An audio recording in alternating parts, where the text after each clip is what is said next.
Apología del cristianismo del padre Alberto María Valls.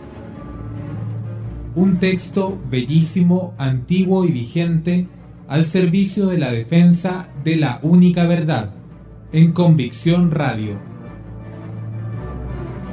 Apología del cristianismo del padre Alberto María Valls.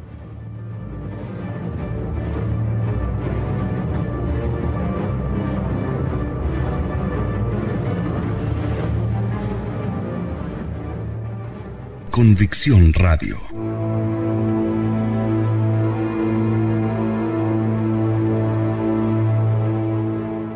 Conferencia 4 del tema 2 del padre Valls, que trata sobre la corrupción de la humanidad entera. El primer punto que va a tratar Valls es el espíritu indio o hindú como espíritu de desprecio hacia la naturaleza y que es compartido por toda la humanidad. O sea, va a describir el desprecio a la humanidad o el espíritu de desprecio hacia la humanidad que tiene la visión hindú o india. Entonces comenzamos.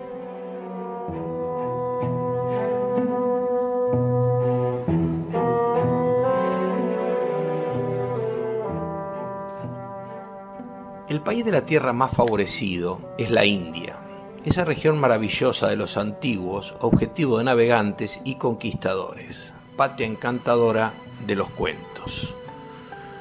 Con su marfil, sus piedras preciosas, sus perlas y sus diamantes, satisfizo los deseos insaciables del mundo antiguo.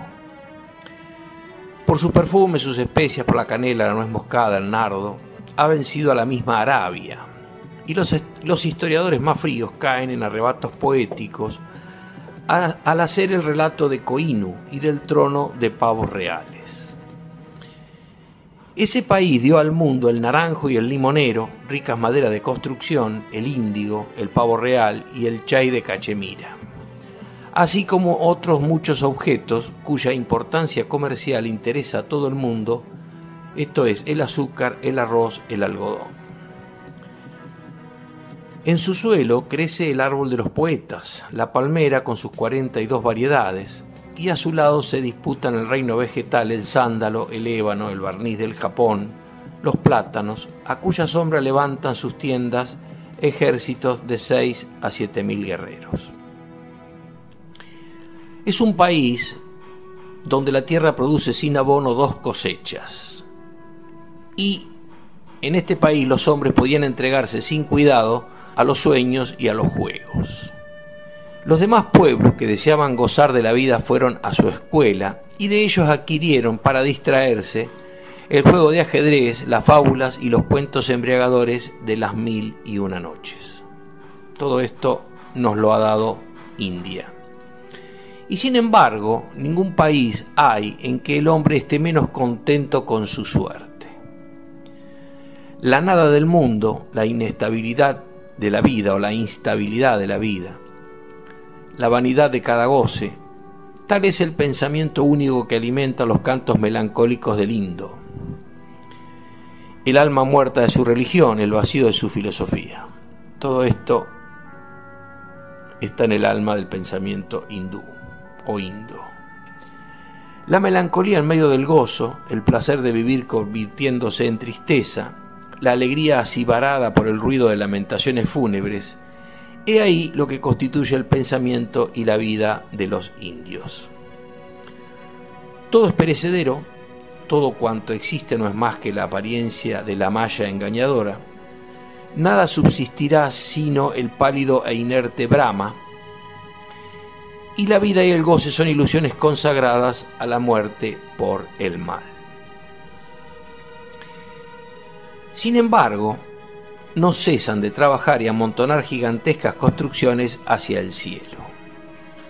Todo es simple apariencia, pero así debe ser porque el mar profundo completamente mudo, que engulle todas las cosas, pide una gran presa.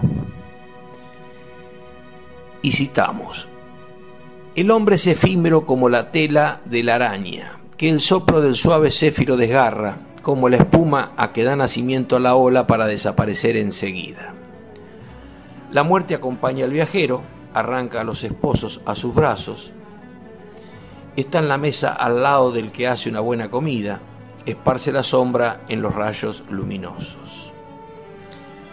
Como la gota embriagada de sol desaparece temblando en la hoja de lotus, así la vida se exhala en sufrimientos y se vuelve amarga por las lágrimas y la separación. Tú, yo, el mundo, cuán pronto destruirá todo esto el tiempo. Y el mundo nos preocuparía tanto como un niño se inquieta por su trompo. Esto es un resumen un poco de un poeta indio que resume su visión de la vida de esa manera. ¿Qué pensar de tales contrastes?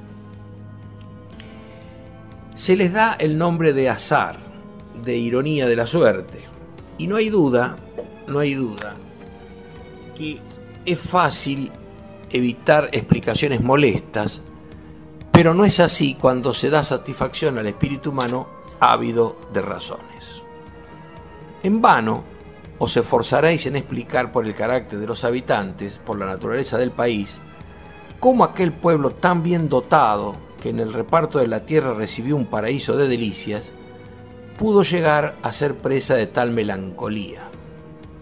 Lo que en tal hecho se manifiesta es el recuerdo de la historia triste e innegable. Es la confesión de un convencimiento que se impone a los espíritus reflexivos de cada época y de cada país, cuando viendo al mundo y los hombres tales como son, los comparan con los que deberían ser. Los hombres están acordes con esto, según expresan en diferente modo su creencia. Los pesimistas como Buda y Schopenhauer ven en el mundo un mar de miserias. Buda y Schopenhauer, los pesimistas. Los satíricos y los burlones contumaces, como Luciano y Juvenal, encuentran una buena ocasión de manifestar su espíritu o de derramar su bilis. Vividores amamantados en el género de Hegesías o de Byron, solo expresan y experimentan disgusto en la tierra y en la vida. Pensadores más graves sienten al meditar acerca del mundo una impresión que sugirió a Platón, Cicerón y Plinio, la idea horrible de que nuestra existencia es a la vez una injusticia, un castigo y un pecado. Tiberio, Nerón, pisotean el mundo en los paroxismos de su cólera. El turco se encierra en un desprecio mudo, el indio se envuelve en melancolía, pero todos están acordes en que la humanidad es indigna de tener relaciones con ellos.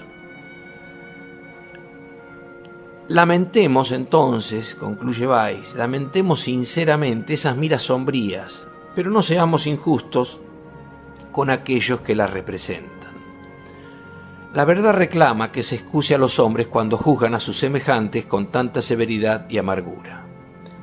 Pero, ¿quién negará que se necesita gran virtud y mucho imperio sobre sí mismo para ser paciente y caritativo con nuestros semejantes?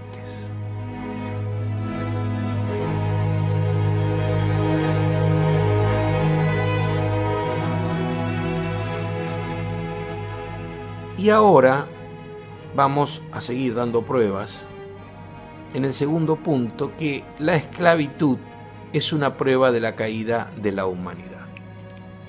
Entonces, sí, exclama Weiss en este punto, la humanidad tiene bien merecido que se hable de ella con tal desagrado.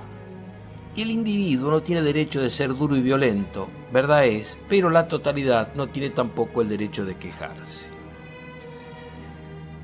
El que es misericordioso hallará misericordia. Por el contrario, quien no haya tenido misericordia será juzgado sin misericordia. Esto es una cita de Mateo 5:7 y es la esencia, entre otras cosas, del catolicismo. Entonces decíamos que quien no haya tenido miseria será juzgado sin misericordia. Pero la humanidad ha demostrado bastante a menudo, y especialmente por la esclavitud, que no sabe usar esa indulgencia.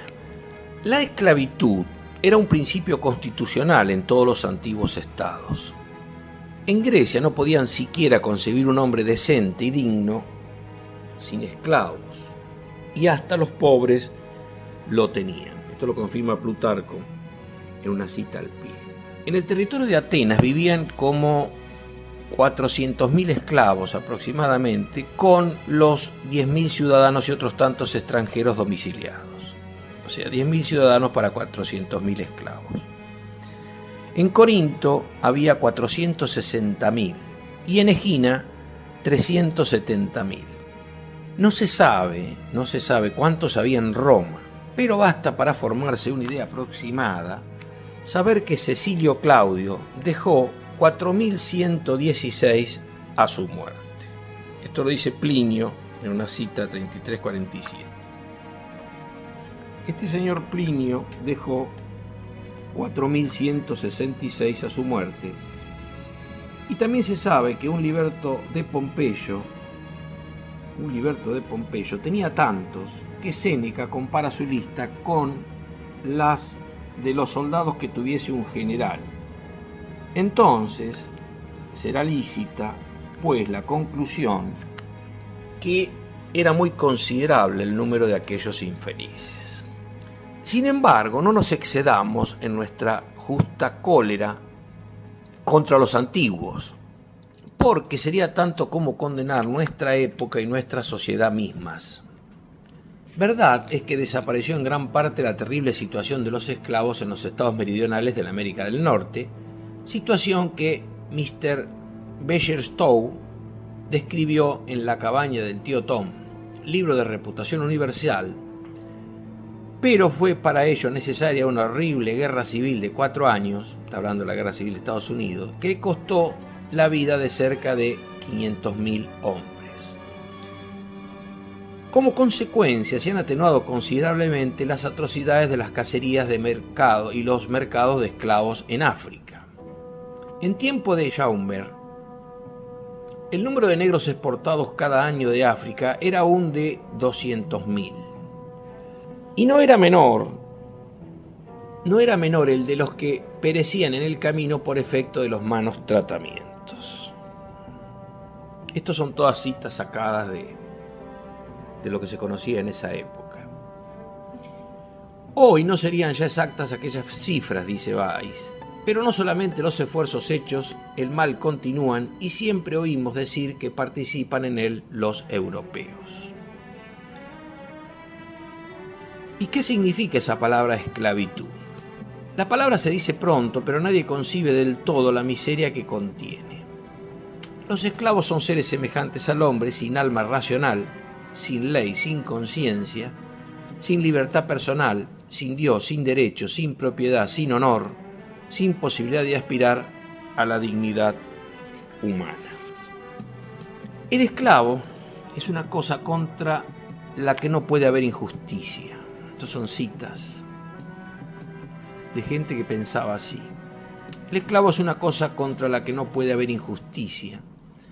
Un instrumento comprado por dinero que se explota para que produzca la mayor ganancia posible en tanto que es capaz de prestar servicios.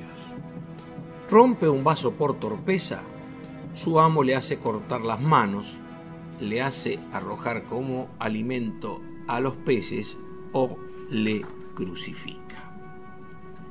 Esto lo dice Séneca, Ira 340.2.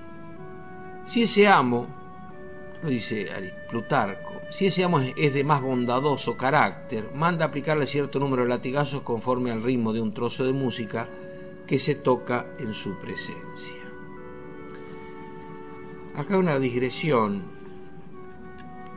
La horrorosa descripción y sincera descripción que hacían los escritores antiguos de su mundo es la que nos permite hoy ver la magnitud de las barbaridades que se cometían.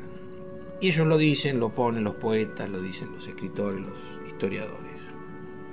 Cuando el día de su natalicio, por ejemplo, da un festín a sus amigos, y estos se hayan hastiado de las bailarinas y de los histriones que contribuyeron al júbilo de la fiesta, se hace que vengan unos cuantos esclavos a la sala del banquete, y esto es una barbaridad, pero debemos decirla porque lo cita Weiss también, pienso que con ese espíritu, Entonces, cuando están aburridos o hastiados, se hace que vengan unos cuantos esclavos a la sala del banquete para que mutuamente se degüellen,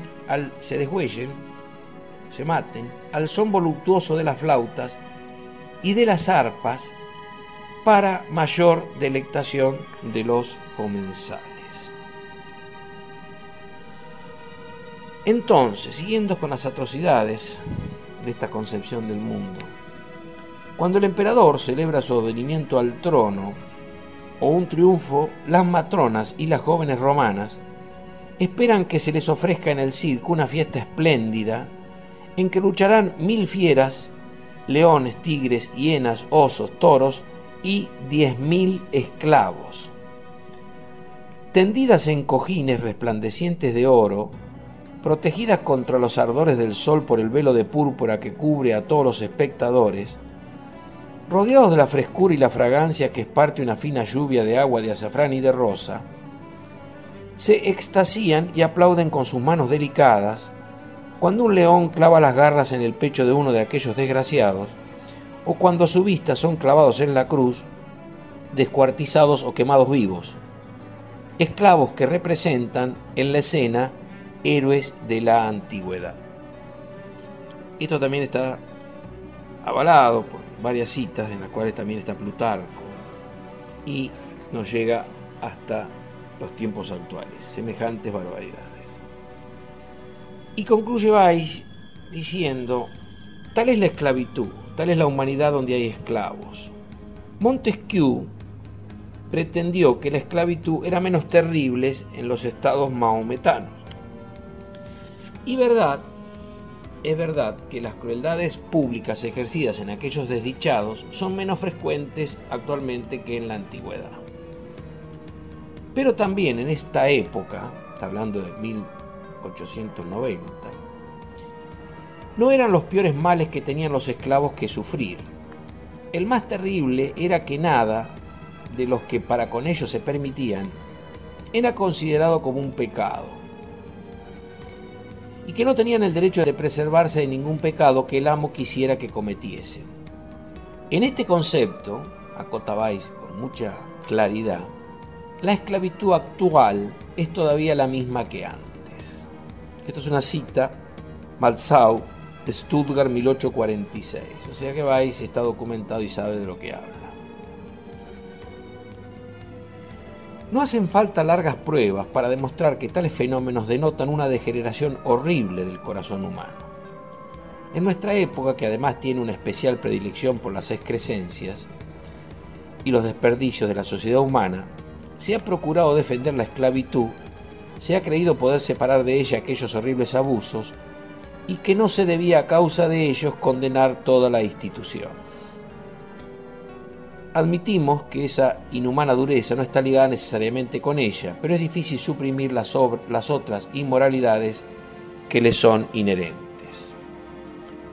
Lo que hay más horrible en la esclavitud no consiste en la injusticia que la hace degenerar fácilmente en abuso, sino en el llamado derecho absoluto que concede al amo de la mercancía humana. Así hace pasar un hombre al poder de otro, de tal suerte que no tenga ya ningún derecho, ni siquiera el de la conciencia. Quitarle su dignidad hasta el punto de que cese de pasar por hombre es inhumano y contra naturaleza. Pero cuando Aristóteles, que sin embargo todavía admite que el esclavo es un hombre, le concibe solamente como un instrumento vivo sin el cual no podría existir el hogar, cuando él mismo juzga la esclavitud como de derecho natural, y cuando Catón, el santo más venerado de la antigua Roma, se cree absolutamente autorizado a explotar la mercancía humana, a ejercer su furor contra los esclavos, haciendo que los azoten y los decapiten, echando a la calle y abandonando a la miseria a los que se hacían incapaces de prestar servicios, cuando estaba tan lejos de considerarlos como hombres, que hacía adiestrarlos como caballos o perros. Este es el famoso Catón, que defendía la virtud. En una palabra, Cuando los mejores entre los antiguos nada tienen que censurar en la esclavitud, ni aún en su peor condición, es sin duda una prueba de la profunda corrupción en que aquella institución había hecho caer el sentimiento de derecho de la humanidad. Hay que decirlo marcadamente. La profunda corrupción en que la esclavitud había hecho caer el sentimiento de derecho de la humanidad. Nadie podrá, termina Weiss, negar que la esclavitud es uno de los más claros testimonios de la decadencia humana.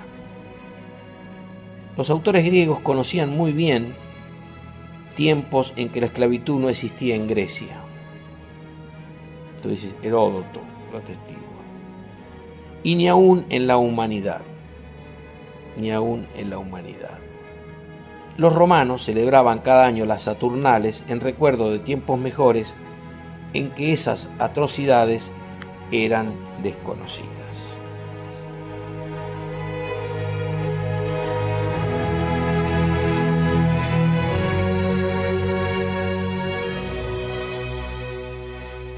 Y ahora pasamos al punto 3 de esta dura y difícil descripción de las lacras de la humanidad, donde tratamos el tema de la degeneración de la pobreza en miseria. La pobreza en miseria es un signo de la caída y un crimen de la humanidad.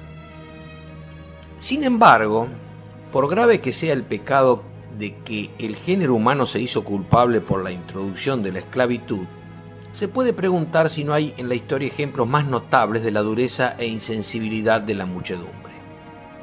Por desgracia, no tenemos necesidad para ello de hacer largas investigaciones en los tiempos remotos y en los países extranjeros. Si reprochamos la esclavitud a los bárbaros antiguos y modernos, tendremos verdaderos motivos para temer que nos echen en cara el estado social que nuestra civilización creó y mantiene. Así la comparación podría dar como resultado que la falta es mayor en nuestro tiempo.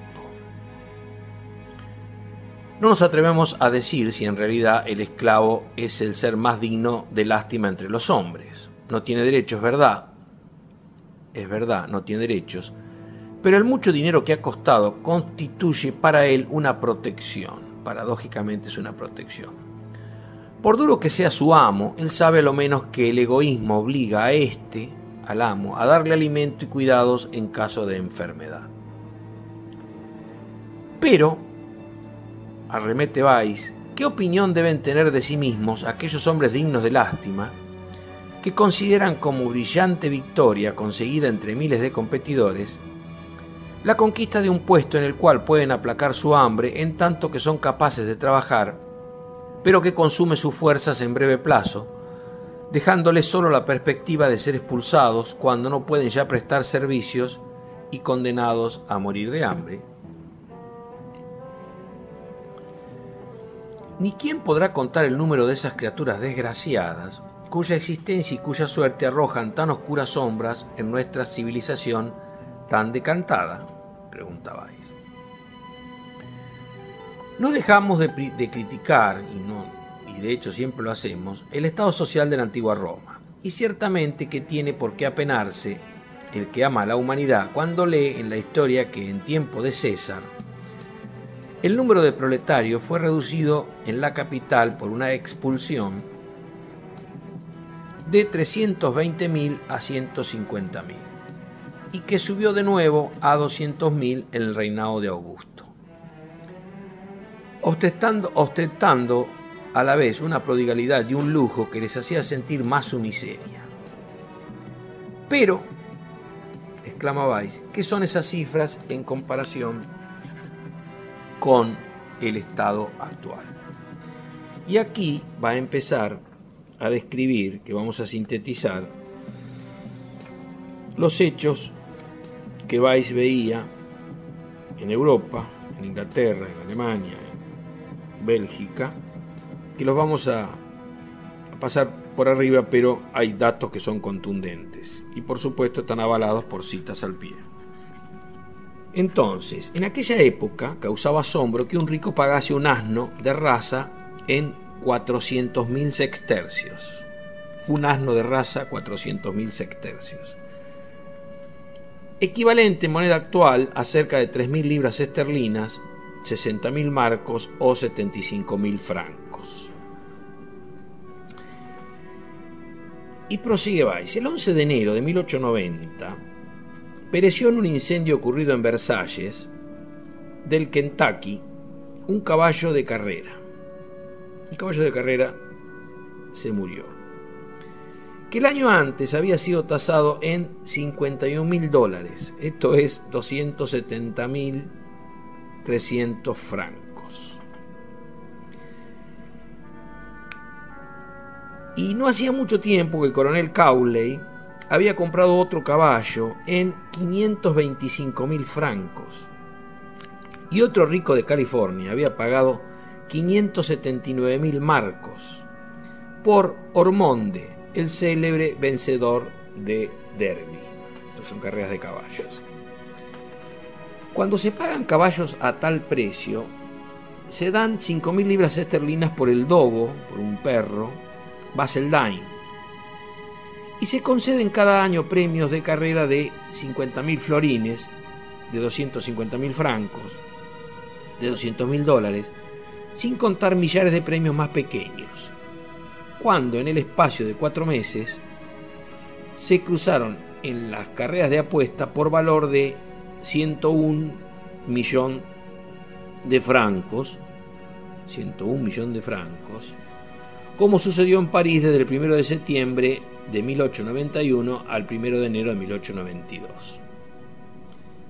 Entonces, cuando se ve todo esto, dice Weiss con una ironía y con una simpleza contundente, cuando se dice esto y se ve esto, hay que declarar a los césares mendigos en comparación de nosotros. Y efectivamente lo eran. En 1883, las rentas nacionales de Inglaterra subían a 1.200 millones de libras. 1.200 millones de libras, las rentas nacionales. La renta anual de los contribuyentes ingleses, comerciantes o industriales, sin contar los propietarios de bienes raíces, era en 1875, 8 años antes, de 5.339 millones de marcos.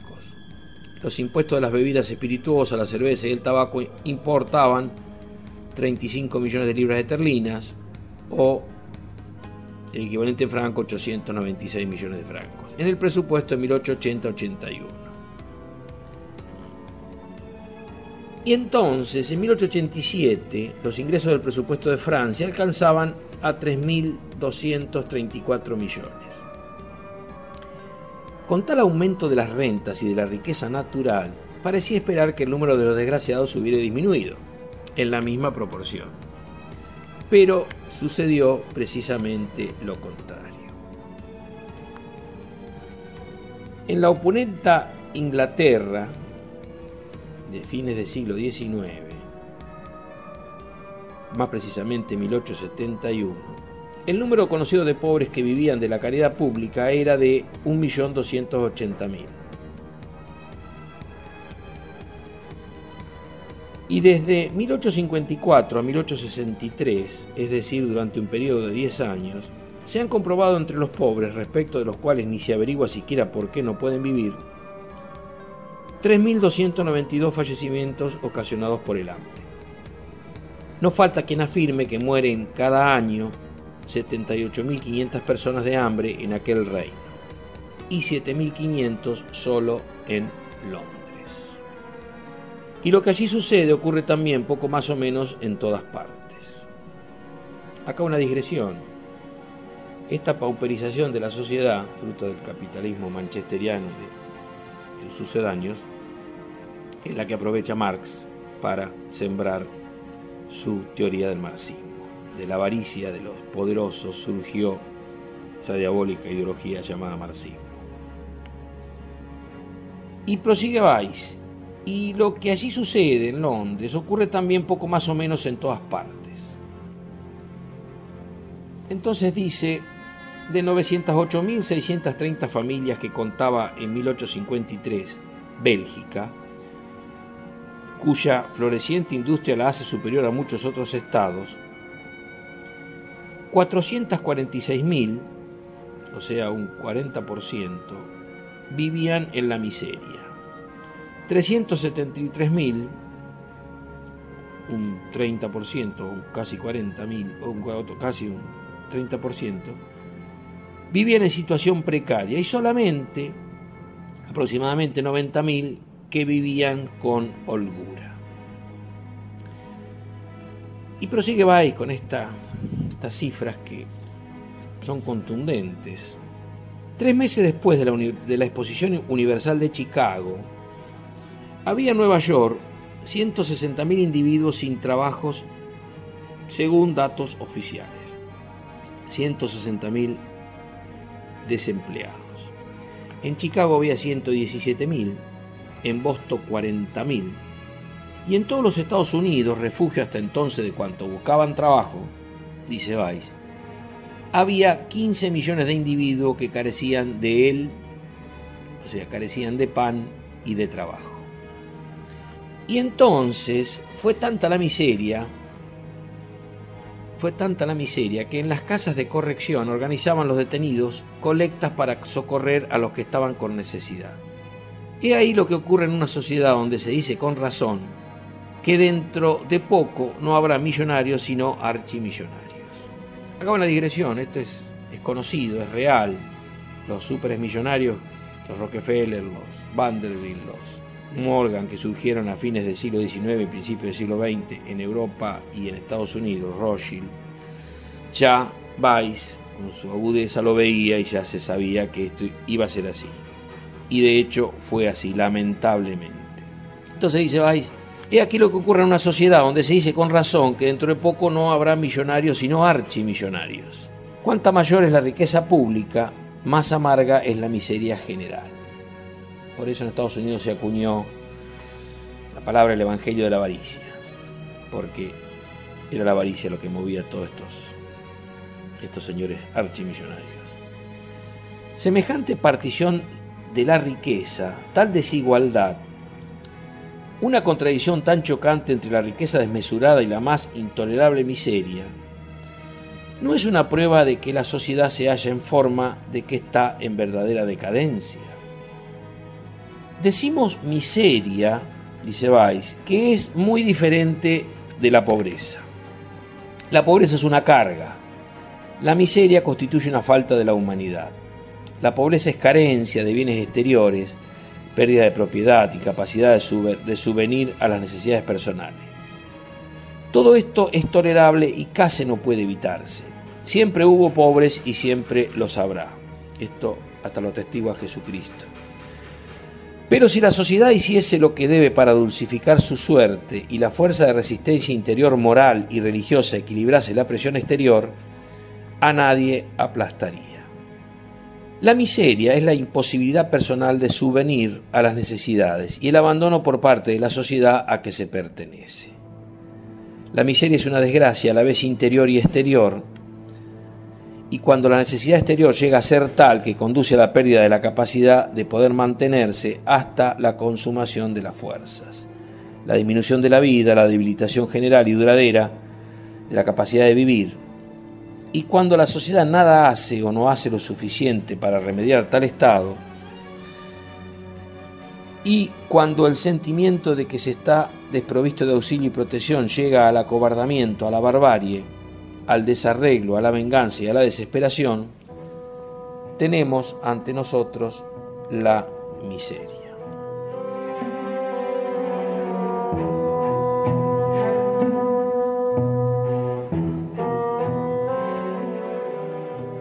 En la historia de Barlam y de Josafat se encuentra una aleccionadora anécdota. Se cuenta de un príncipe que gustaba recorrer de incógnito las calles con sus consejeros para ver lo que pasaba a sus vasallos. Cierto día, en uno de sus paseos, vio salir del suelo un rayo luminoso. Habiéndose acercado al punto de que partía el rayo, vio que procedía de una gruta subterránea. Un hombre vestido de harapos estaba cerca de una escasa lumbre, junto a él su mujer que le daba de beber, mientras después del trabajo del día, y en tanto que él bebía, se puso ella a cantar y a bailar para distraerle. Esa es la pobreza. Para saber lo que es miseria, no necesitamos consultar antiguas historias. Tenemos tantos ejemplos en nuestros días que ocurre preguntar cómo tenemos valor para censurar lo que llamamos sombrío pasado, el cual sin embargo apenas conocía la miseria. Todos en efecto haríamos bien en cubrirnos la cara ante el sol que alumbraba a nuestros padres, en tanto que ahora cada año los cuadros estadísticos nos reprochan por gastar sumas considerables en mortíferas armas, en objetos de lujo, en bebidas, en cigarros. Con todo esto, habrían hecho 1000 veces más establecimientos de beneficencia y fundaciones que en su pobreza hicieron, en tanto que el aumento de nuestra riqueza nacional, de nuestros medios de civilización, de nuestras refinadas artes, equivalen para nosotros a un aumento de crímenes, de suicidios y de miserias. Las palabras nosotros, todos, deben tomarse aquí en toda su extensión. La responsabilidad de esta miseria alcanza a todos los miembros de la sociedad, pero aún más a la comunidad que a los individuos. Es inevitable el que haya pobres y pobreza en el estado de humanidad caída en que vivimos. Es inevitable que haya pobres y pobreza, pero no debería haber miseria, y ninguna sociedad debía tolerar el que en su seno la hubiese. La pobreza es soportable, también se le puede poner remedio. La miseria es intolerable porque le falta la protección de la totalidad.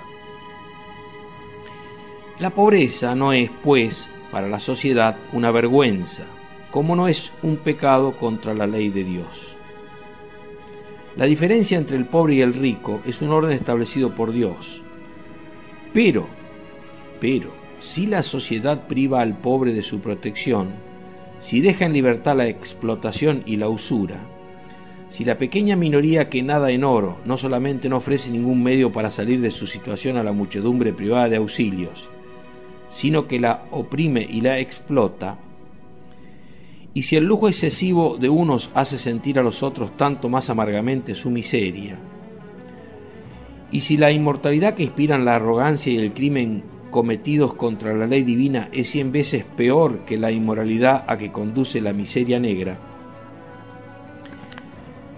y si gracias a los excesos y a la falta de principios en las turbas caen los pueblos en un estado donde solo hacen impresión hombres como Nietzsche, Kropotkin, Cavachol y Bailán, y en que el género humano se cree obligado a ponerse en guardia contra la presión exterior por medios de aturdimiento y de excitación como el alcohol, el opio, la absenta, el éter, la sociedad misma está muy enferma.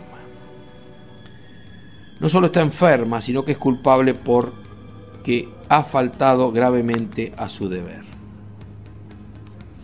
Pero, como tales situaciones se reproducen desgraciadamente en la historia, en Roma como en el tiempo de los califas y en la sociedad moderna, de tal suerte que incitan a decir que penetraron profundamente en la médula del mundo de una manera indiscutible.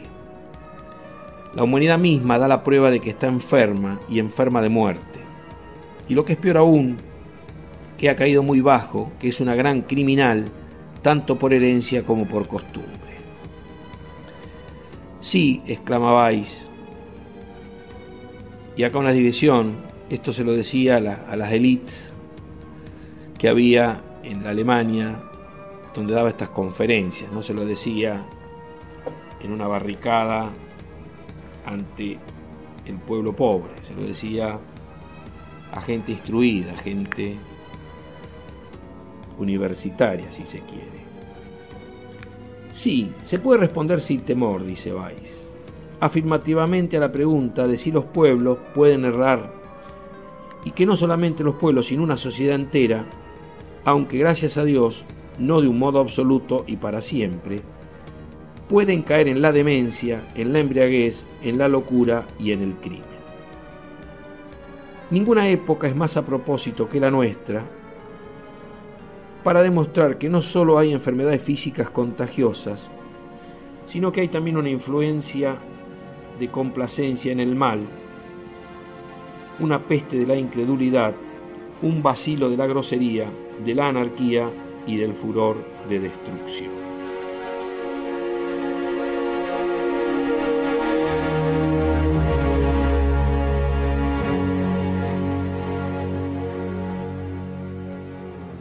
Y luego de este desalentador, pero veraz, diagnóstico del padre Weiss, que, repetimos, lamentablemente el siglo XX corrobora todos estos síntomas y todas las consecuencias de estos síntomas, en la desgracia que trajo aparejado, guerras, holocaustos, miseria, emigraciones, etcétera, etcétera.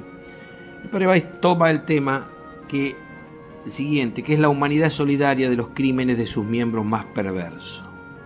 Tratando este asunto, pensamos de nuevo en la ligereza con que el género humano mira las cosas más malas.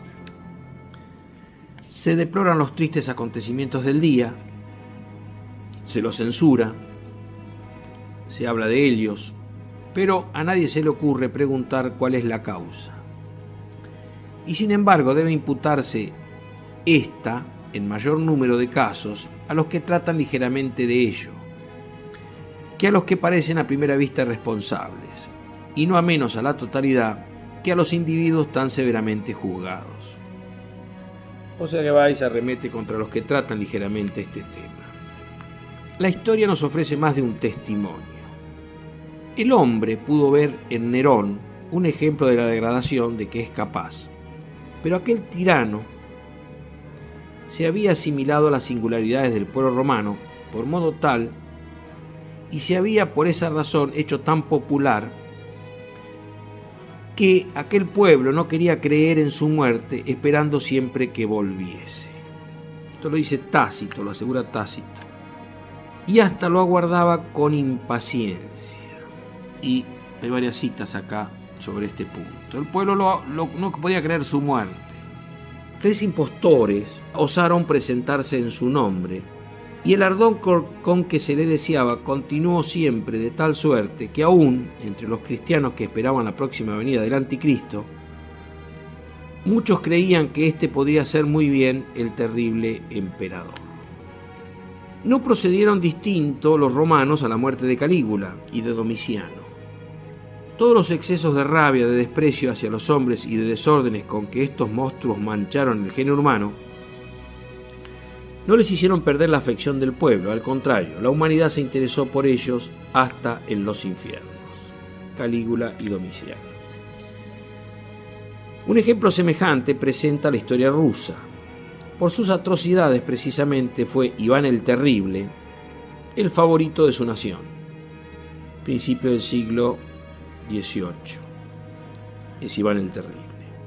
Lo que inspiraba a los rusos gran respeto hacia él fue el hecho que hizo degollar cerca de 60.000 hombres en pocas semanas. Todavía hoy es para ellos objeto de admiración. Admirar a quien hace degollar 60.000 hombres en pocas semanas. Por eso el mote de Iván el Terrible, entre otras cosas. No obstante eso, carecemos de derecho para despreciar a los antiguos o a los bárbaros del norte, pues nuestros estéticos enseñan a los que desean instruirse y van a buscar en sus doctrinas la formación del gusto que debe contarse a Catilina, Medea, Macbeth, entre los ornamentos de nuestra raza. ¿Qué bajo necesita caer un hombre para llegar a ser un Danton, un Marat, un Golot d'Arbois? Son todos gente de la Revolución Francesa. Y sin embargo es comprensible hasta cierto punto. Pero ¿qué pensar cuando una mujer, George Sand, está hablando de George Sand, que sin estar turbada por el horror del momento, sino con reflexiva calma en su gabinete de trabajo donde vive segura, coloca a Robespierre y a Saint-Just entre los más grandes hombres de la historia y los recomienda a la veneración del género humano como verdaderos genios? También Bouygues venera sinceramente a los virtuosos jacobinos, y no encuentra ninguna diferencia entre Robespierre, Marat y Fenelón, el santo Fenelón, no santo canonizado por la Iglesia, pero un santo varón. No siendo la de que la compasión de los primeros por las desgracias del pueblo, cuyos intereses bien entendidos eran favorecidos por sus matanzas, había agriado un poco su corazón. O sea, justificaban a estos señores y se daban el lujo de ponerlo a la altura de un Fenelón. Desgraciadamente, no van solos tales extravíos. La manía de conceder a esos monstruos de la historia un honor sin restricciones se ha hecho contagiosa. Adolfo Start tuvo la audacia de acusar a Tácito de calumnia y de canonizar a Tiberio y Agripina, y encontró imitadores. Casi parecería también que Nerón haya llegado a ser el favorito de nuestros pueblos. Después que Jerónimo Cardano hizo su apología, Reinhold en Alemania, Latour de Saint-Barth, Dubos, Goujon y otros en Francia han tratado de él últimamente, procurando probar que debía considerársele como un hombre ilustre y excelente. Fourier encuentra que fue más útil a la humanidad que Fenelón, pues dice, expresando con ello el principio en que reconocemos la convicción general de los tiempos modernos. Dice Fourier, cuanto mayores son las pasiones, más ventajosas para la humanidad son sus consecuencias. Así expresaba perfectamente el pensamiento de la mayoría de su pueblo, como se ha visto muy bien después, cuando los franceses dieron en celebrar el aniversario de la Gran Revolución. Parecería que jamás produjeron grandes hombres fuera de aquellos cortadores de cabezas. De tal modo son estos ensalzados y tan poco caso se hace de los otros. En presencia de tales hechos, sin duda, no será injusto pretender que la totalidad es tan mala como los peores de sus miembros, y que no es pequeña la cooperación de la humanidad en los crímenes de los individuos.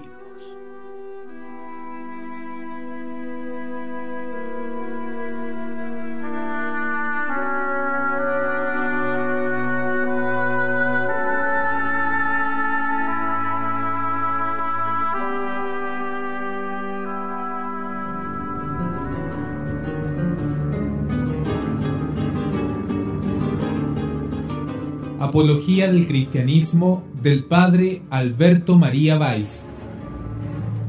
Un texto bellísimo, antiguo y vigente al servicio de la defensa de la única verdad, en Convicción Radio. Apología del cristianismo del padre Alberto María Valls.